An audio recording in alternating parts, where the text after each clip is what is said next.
అందరికీ నమస్కారం. Welcome to Karthikeya knowledge centre KKC for you. మీకోసం యూట్యూబ్లో వీడియోలు పెడుతున్నాము.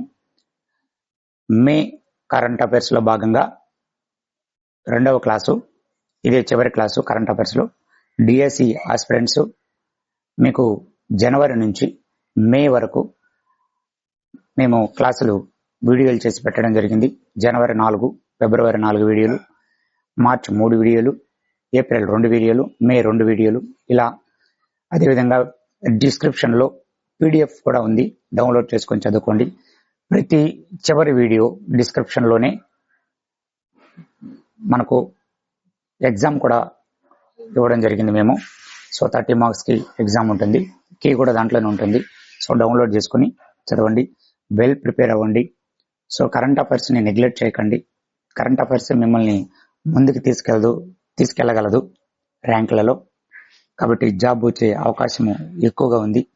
సో మేమిచ్చే పీడిఎఫ్లో 80% అష్యూరెన్స్ ఇవ్వగలం. ఖచ్చితంగా వీటిలో వచ్చే అవకాశం ఉంది, కాబట్టి నెగ్లెక్ట్ చేయకండి. ఓకే, ఈరోజు current affairs May 2nd class మొదలు పెడదాం. పీడిఎఫ్లో 11వ పేజ్ ఓపెన్ చేసుకోండి. 11వ పేజ్, అడవి తల్లి బాట. ఏంటి అడవి తల్లి బాట అంటే, గిరిజన గ్రామాల్లో రోడ్ల అభివృద్ధి కోసం ఏర్పరిచినటువంటి కార్యక్రమం అడవి తల్లి బాట. అల్లూరి సీతారామరాజు జిల్లా డుమ్రిగూడ మండలం. ఈ మండలంలో డిప్యూటీ సీఎం పవన్ కళ్యాణ్ గారు దీన్ని ప్రారంభించారు. గిరిజన గ్రామాల్లో రోడ్ల అభివృద్ధి కోసం ఏర్పాటు చేసిన కార్యక్రమమే అడవి తల్లి బాట. అడవి తల్లి అంటే అడవిలో ఉండేది ఎవరు? గిరిజనులు. సో అడవి తల్లి బాట అన్నాడు అంటే రోడ్లు వేయడం. సో అడవి తల్లి బాట అంటే గిరిజన గ్రామాల్లో రోడ్ల అభివృద్ధి కోసం ఏర్పరిచినటువంటి కార్యక్రమం. ఎవరు ప్రారంభించారు? పవన్ కళ్యాణ్, డిప్యూటీ సీఎం గారు పవన్ కళ్యాణ్ గారు. అల్లూరి జిల్లా డుమ్రిగూడ మండలం. Next, Andhra Pradesh government gates foundation, ఈ రెండింటి మధ్య ఒక ఒప్పందం జరిగింది. ఆంధ్రప్రదేశ్ గవర్నమెంట్కి బిల్ గేట్స్ ఉన్నారు కదా, వాళ్ళ యొక్క ఫౌండేషన్కి మధ్య ఒప్పందం జరిగింది. ఈ ఒప్పందంలో వైద్యం, ఆరోగ్యం, మెడిటెక్, విద్య, వ్యవసాయం, ఈ రంగాలలో సమస్యల పరిష్కారాలకు ఏర్పరచుకున్నటువంటి ఒక ఒప్పందం ఇది. వైద్యం, ఆరోగ్యం, మెడిటెక్, విద్య, వ్యవసాయ రంగాలు. Next, Puramitra app. పుర అంటే పురపాలకం, అంటే మున్సిపాలిటీస్ ఇలా వంటివి. సో పురమిత్ర యాప్ అనేది ఆర్టిఫిషియల్ ఇంటెలిజెన్స్ సాంకేతికతతో రూపొందించినటువంటి ఒక యాప్. పశ్చిమ గోదావరి జిల్లాలోని తణుకులో సీఎం చంద్రబాబు గారు ప్రారంభించారు. నీటి సరఫరా, టౌన్ ప్లానింగ్, ఆస్తి పన్ను, పురపాలక, ఇంజనీరింగ్, వీధి దీపాలు, ప్రజారోగ్యం, పరిశుభ్రత వంటి సమస్యలపై ఫిర్యాదులు చేయడం కోసం ఏర్పాటు చేసినటువంటి యాప్ ఇది. పురమిత్ర యాప్ అనేది టౌన్లలో ఎవరైతే ఉన్నారో వాళ్ళకు వచ్చిన సమస్యలని వాళ్ళు కంప్లైంట్ ఇవ్వడం కోసం ఏర్పాటు చేసినటువంటి ఒక యాప్. దీన్ని పశ్చిమ గోదావరి జిల్లాలోని తణుకులో సీఎం చంద్రబాబు గారు ప్రారంభించారు. Next, AP innovation and startup policy 24-29. AP innovation and startup policy 2024-29 వచ్చే 5 ఏళ్లలో 20,000 స్టార్టప్లు సృష్టించి 1,00,000 ఉద్యోగాలు కల్పించడం కోసం ఏర్పాటు చేసినది ఈ స్టార్టప్ పాలసీ అనేది. స్టార్టప్స్ అంటే కొత్త కంపెనీస్ని, కొత్త వాటిని ఎంకరేజ్ చేయడం కోసం 20,000 స్టార్టప్స్ ఏర్పాటు చేయడం అన్నమాట. వీటిని మనము కొత్త ఇన్వెస్టర్స్ని వాళ్ళని ఎంకరేజ్ చేయడం కోసం ఈ స్టార్టప్స్ని తీసుకురావడం జరిగింది. పేజ్ నెంబర్ 12, అటల్ భూజల్ యోజనలో ఆంధ్రప్రదేశ్ రాష్ట్రాలలో భూగర్భ జలాల పెరుగుదల కోసం చేపట్టే కార్యక్రమాలకు కేంద్రం నిధులు మంజూరు చేసే పథకాన్ని అటల్ భూజల్ అంటారు. అటల్ భూజల్ యోజనలో రాష్ట్రాల్లో భూగర్భ జలాలు పెరుగుదల కోసం కార్యక్రమాలు ఏర్పాటు చేస్తుంది కేంద్రం. 2025-26 ఆర్థిక సంవత్సరంలో ఆంధ్రప్రదేశ్, తెలంగాణ, బీహార్, తమిళనాడు, పంజాబ్ రాష్ట్రాలను ఈ పథకానికి ఎంపిక చేశారు. దీనిలో భాగంగా భూగర్భ జలాలపై పరిశోధనలు చేస్తారు. దానికి ఆ భూగర్భ జలాలు పెరుగుదల కోసం ఎటువంటి కార్యక్రమాలు చేయాలో అవన్నిటికీ వాటికి నిధులన్నీ కూడా కేంద్రము అందిస్తుంది అనమాట. 2025-26 ఆర్థిక సంవత్సరంలో ఏ రాష్ట్రాలు అంటే ఆంధ్రప్రదేశ్, తెలంగాణ, తమిళనాడు, బీహార్, పంజాబ్.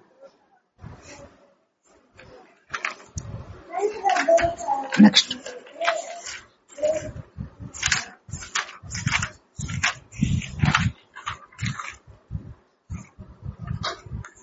13వ పేజీ, page number 13. Vertical lift railway sea bridge. సముద్రంలో ఒక bridge, vertical lift railway sea bridge. తమిళనాడులో మండపం అనే ప్రాంతం ఉంది. అక్కడ నుంచి రామేశ్వరం దీవికి పాంబన్ బ్రిడ్జ్ అనేది ఉంది. పంబన్ బ్రిడ్జ్ అని అంటాం దీన్ని. 1914లో పంబన్ బ్రిడ్జ్ నిర్మించారు. 1914లో అది దాదాపు 100 ఏళ్ల పైన అయిపోయింది కాబట్టి అది అవసాన దశకి చేరుకుంది. అందువల్ల 2019లో మోడీ గారు కొత్త బ్రిడ్జిని నిర్మాణం చేశారు.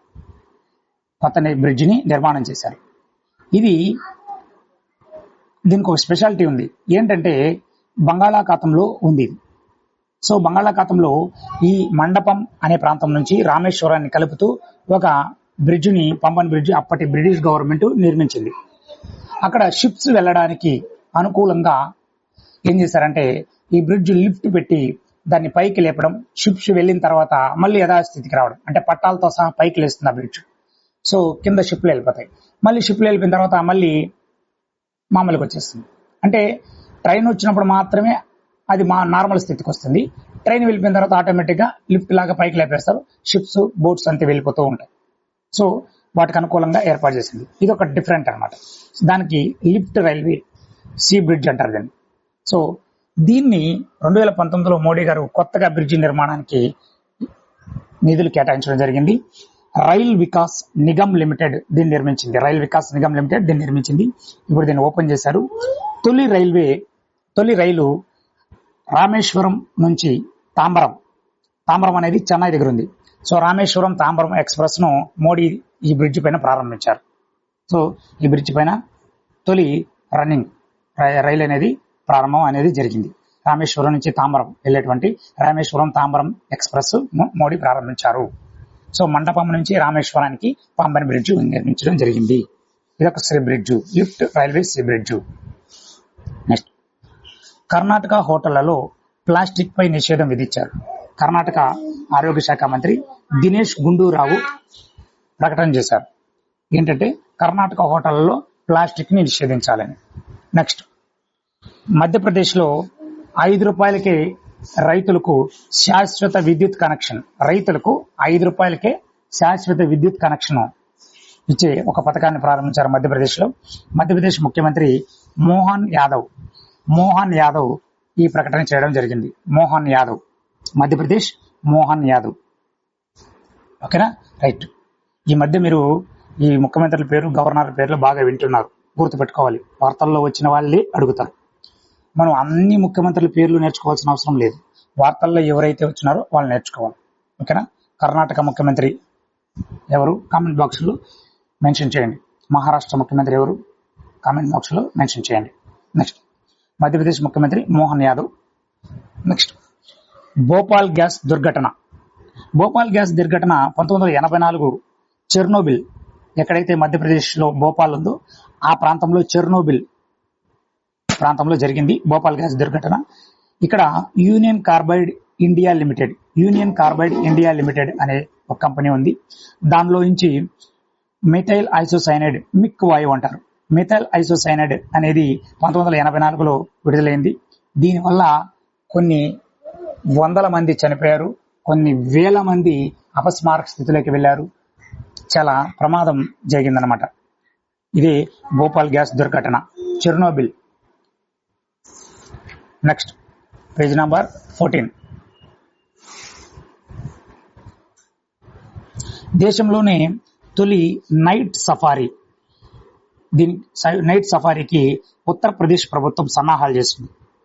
దేశంలోనే తొలి నైట్ సఫారీ అంటే తెలుసు కదా మనకు.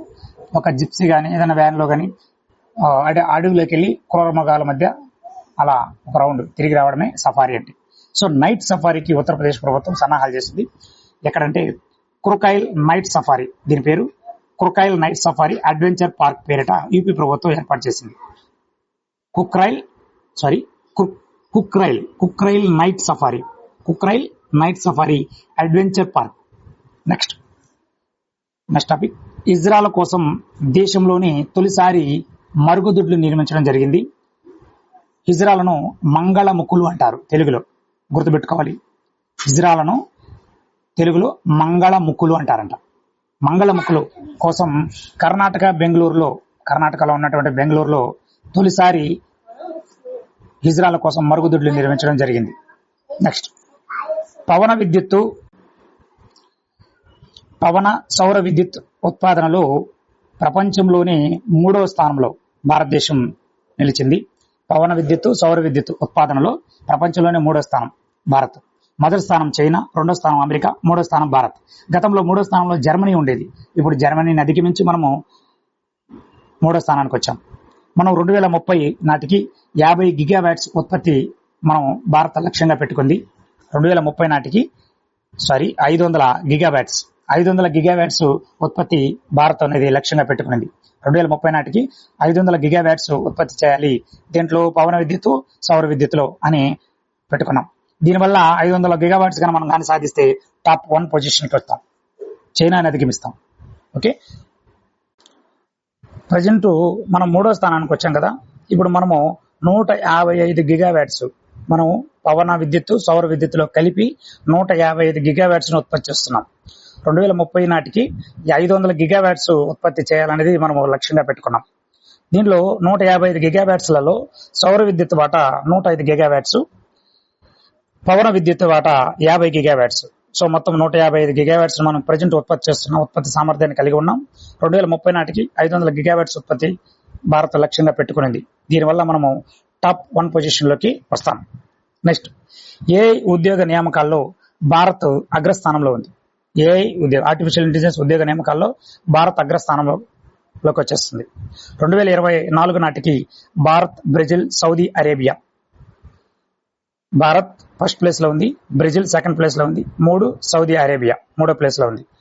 ఏఐ ఉద్యోగ నియామకాల్లో top 1 country Bharat, second country Brazil, third country Saudi Arabia. So అన్ని రంగాల్లో ఆర్టిఫిషియల్ ఇంటెలిజెన్స్ ని బాగా ఉపయోగిస్తున్నారు. రైట్, ఈ డిఎస్సిలో మీరు కన్నా తారుమారైతే ఇక భవిష్యత్తులో డిఎస్సి ఉండే అవకాశాలే లేవు. కాబట్టి కొంచెం కష్టపడి చదవండి. ఆరోగ్యకరమైన వాతావరణంలో ఖచ్చితంగా మీరు జాబ్ కొట్టగలరు. Right, next page number 15, mark 2A డ్యూ. ఏంటంటే డ్యూ అంటే డైరెక్ట్ ఎనర్జీ వెపన్. ఏంటంటే డ్రోన్లను, క్షిపణులను నేల కూర్చేటువంటి లేజర్ వ్యవస్థ. మార్క్ 2 అనేది ఏంటంటే డ్రోన్లు, క్షిపణులు వస్తాయి కదా, వాటిని నేల కూల్చే లేజర్ వ్యవస్థే డ్యూ అనమాట. కర్నూలులో కర్నూలులో ఉన్నటువంటి నేషనల్ ఓపెన్ ఎయిర్ రేంజ్ లో దీన్ని తయారు చేశారు. హైదరాబాద్ లో ఉన్నటువంటి డిఆర్డిఓ ల్యాబ్ చెస్ దీన్ని అభివృద్ధి చేసింది. డిఆర్డిఓ ల్యాబ్ చెస్ అంటే centre for high energy systems and sciences దీన్ని అభివృద్ధి చేసింది అనమాట. సో ఇది మన రాష్ట్రానికి సంబంధించింది కాబట్టి బాగా గుర్తుపెట్టుకోవాలి. కర్నూలులో నేషనల్ ఓపెన్ ఎయిర్ రేంజ్ అనేది తయారీ ఉంది, అక్కడ తయారు చేసి దీన్ని పరీక్షించారు. దీన్ని మార్క్ 2 డ్యూ అంటారు. డ్యూ అంటే డైరెక్ట్ ఎనర్జీ వెపన్. ఇదేం చేస్తుంది, డ్రోన్లను, క్షిపణులను నేల కూల్చిస్తుంది. ఇది ఒక లేజర్ వ్యవస్థ. నెక్స్ట్, అస్సామీ పచ్చడిలో ఉపయోగకర బ్యాక్టీరియా ఉందని శాస్త్రవేత్తలు కనుక్కోవడం జరిగింది. అస్సామీ పచ్చడి అయినటువంటి పానీటెంగా దీనిలో బ్యాసిల్లస్ సబ్టిలిస్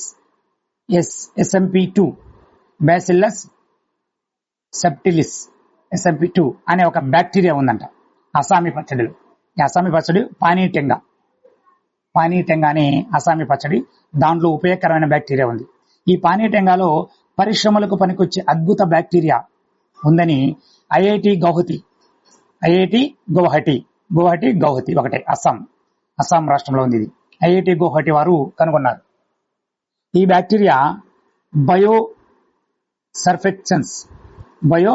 సర్ఫెక్టెన్స్ అనే సేంద్రియ రసాయనాలను ఉత్పన్నం చేసేటువంటి శక్తి కలిగి ఉంది.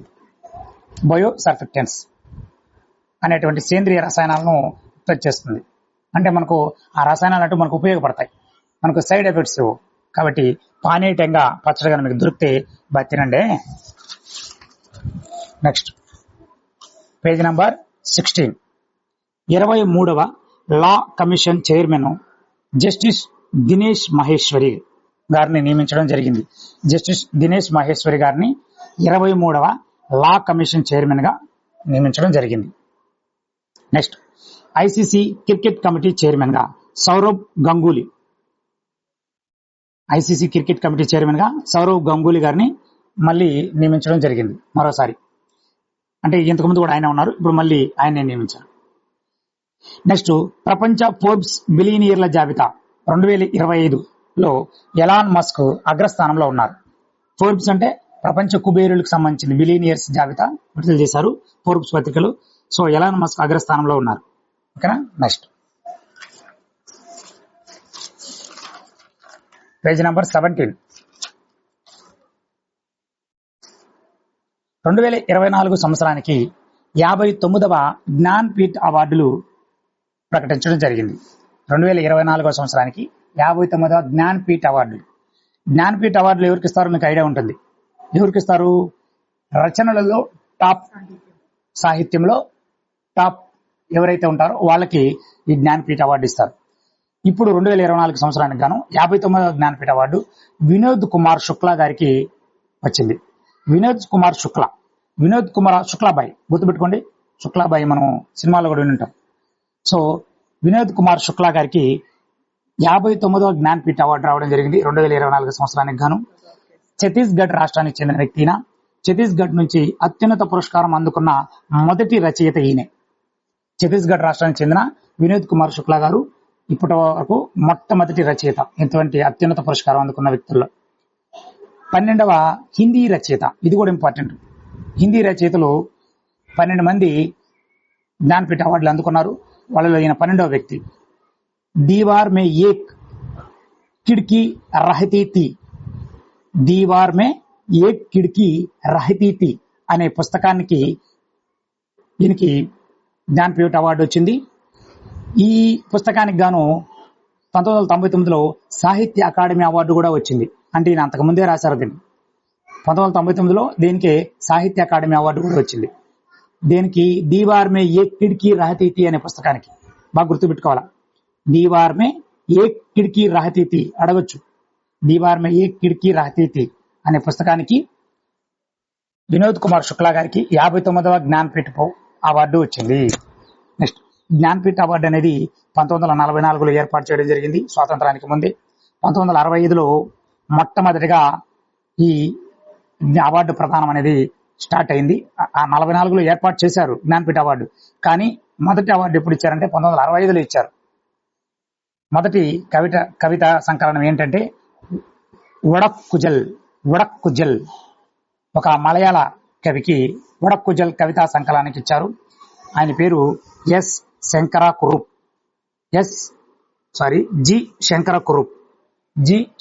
కురుప్.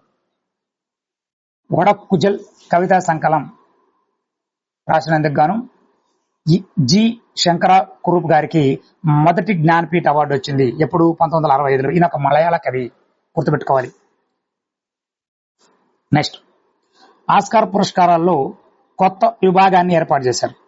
ఏంటి ఆస్కార్ పురస్కారాల్లో కొత్త విభాగం అంటే 2027 నుంచి అంటే ఇంకో 2 years తర్వాత స్టంట్ డిజైన్ విభాగానికి కూడా ఆస్కార్ అవార్డు ఇస్తారు. ఇంతవరకు స్టంట్ డిజైన్ విభాగంలో ఆస్కార్ అవార్డులు ఇవ్వడం లేదు. స్టంట్ డిజైన్ విభాగం అంటే తెలుసు మీకు, ఫైట్ మాస్టర్ ని స్టంట్ మాస్టర్ అంటారు. సో ఫైట్లకి ఇప్పటి వరకు ఆస్కార్ అవార్డు లేదు. కానీ రాబోయే రోజుల్లో స్టంట్ డిజైన్ విభాగానికి కూడా ఇస్తారు 2027 నుంచి. అచీవ్మెంట్ ఇన్ స్టంట్ డిజైన్ అనే పేరుతో దీన్ని ఏర్పాటు చేయబోతున్నారు. Next doctor Nageshwar Reddy doctor Nageshwar Reddy గారికి లెజెండ్స్ ఆఫ్ ఎండోస్కోపీ పురస్కారం దక్కింది.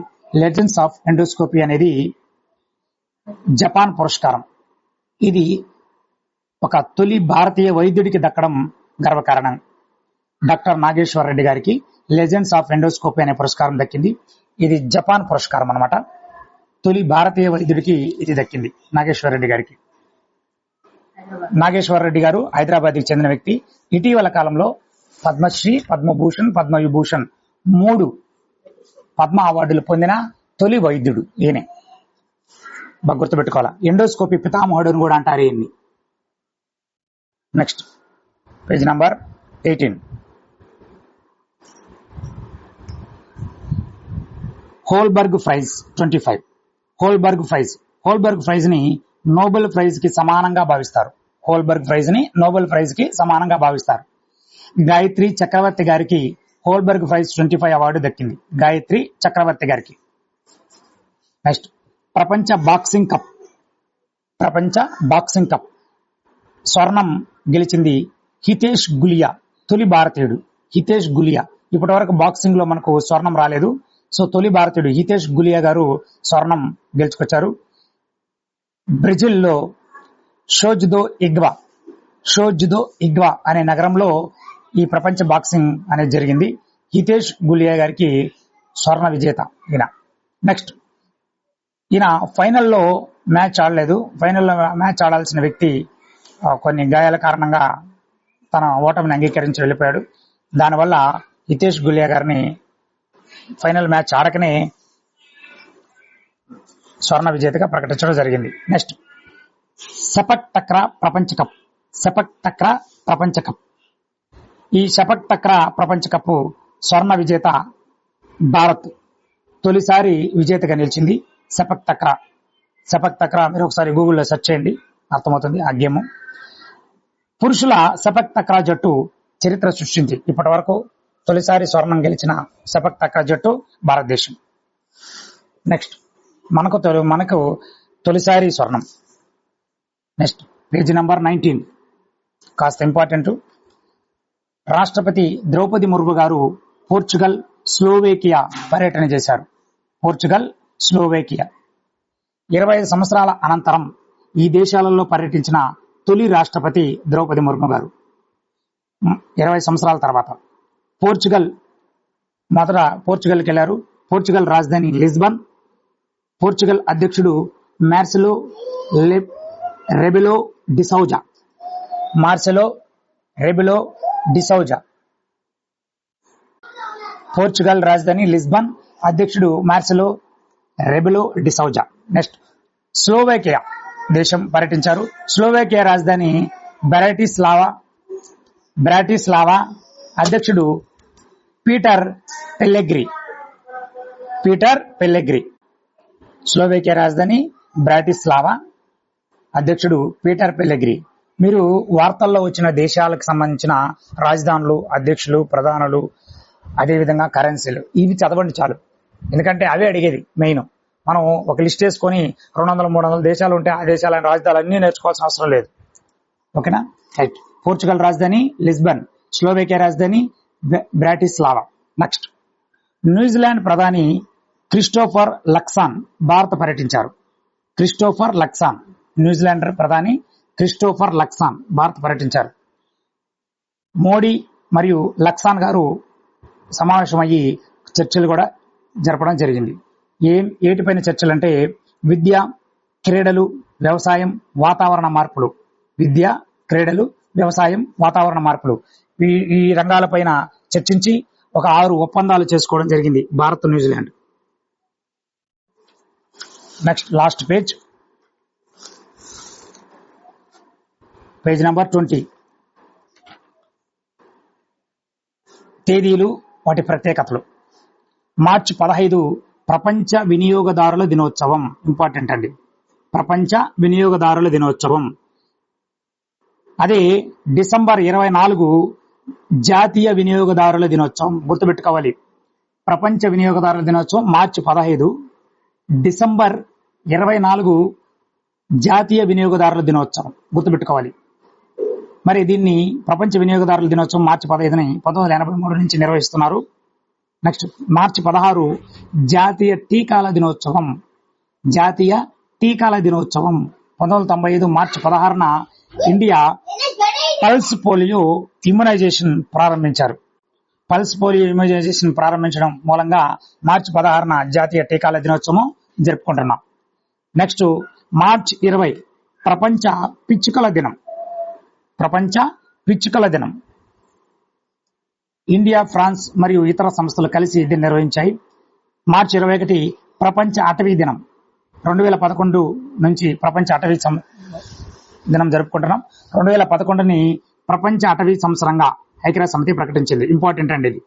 2011ని ప్రపంచ అటవీ సంవత్సరం ప్రకటించడం జరిగింది. నెక్స్ట్ మార్చి 23 అమరవీరుల దినోత్సవం. మార్చి 23 అమరవీరుల దినోత్సవం 1931 మార్చి 23న 1931 స్వాతంత్రానికి ముందే 1931 మార్చి 23న భగత్ సింగ్, రాజ్గురు,